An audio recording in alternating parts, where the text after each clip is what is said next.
முதுகுளத்தூரில் மக்கள் நல்வாழ்வுத்துறை சார்பில் நடைபெற்ற நலம் காக்கும் ஸ்டாலின் மருத்துவ முகாமை வனம் மற்றும் கதர்துறை அமைச்சர் RS ராஜகண்ணப்பன் பார்வையிட்டு மருத்துவ பயனாளிகளுக்கான நலத்திட்ட உதவிகளை வழங்கினார். ராமநாதபுரம் மாவட்டம் முதுகுளத்தூர் சோனை மீனால் கலை மற்றும் அறிவியல் கல்லூரியில் மருத்துவம் மற்றும் மக்கள் நல்வாழ்வுத்துறையின் மூலம் நலம் காக்கும் ஸ்டாலின் சிறப்பு மருத்துவ முகாம் நடைபெற்றது. இம்மருத்துவ முகாமை வனம் மற்றும் கதர்துறை அமைச்சர் RS ராஜகண்ணப்பன் குத்துவிளக்கு ஏற்றி வைத்து தொடங்கி வைத்தார். மருத்துவ பயன்பாட்டாளர்களுக்கு அரசின் டாக்டர் முத்துலட்சுமி ரெட்டி மகப்பேறு திட்டத்தில் 10 பயனாளிகளுக்கு ஊட்டச்சத்து பெட்டகத்தையும், மாற்றுத்திறனாளிகள் நலத்துறையின் மூலம் 3 பயனாளிகளுக்கு மாற்றுத்திறனாளிகள் தனித்துவ அடையாள அட்டையினையும் உள்ளிட்டவற்றை வழங்கினார். இதனைத் தொடர்ந்து முகாமை பார்வையிட்டு மருத்துவ பயனாளிகளிடம் முகாம் குறித்தும் கேட்டறிந்தார். இதுபோன்று நலம் காக்கும் ஸ்டாலின் சிறப்பு மருத்துவ முகாம் மருத்துவ பயன்பாட்டாளர்கள் பயன்படுத்திக் கொள்ள வேண்டும் எனவும் கேட்டுக்கொண்டார்.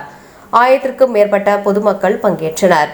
நிகழ்ச்சியில் பரமக்குடி சுகாதார மருத்துவ அலுவலர் பொற்செல்வன், பரமக்குடி வருவாய் கோட்டாட்சியர் சரவணபெருமாள், வட்டார மருத்துவ அலுவலர்கள் கார்த்திக், ராஜேஷ், முதுகுளத்தூர் வட்டாட்சியர் கோகுல்நாத் மற்றும் முதுகுளத்தூர் பேரூராட்சி தலைவர் ஷாஜகான் மற்றும் மருத்துவர்கள், பணியாளர்கள் உள்பட பலர் கலந்து கொண்டனர்.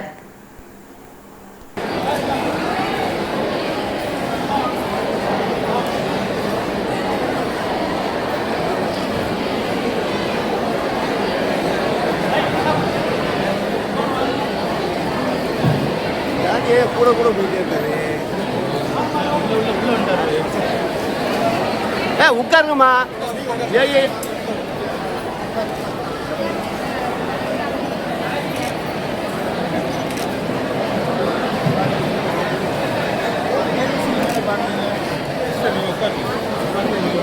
இதான் அப்படியே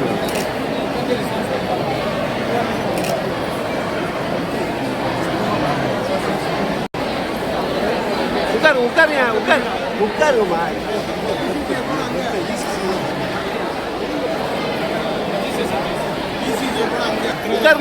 உட்காருமா. ஏ உட்காரு.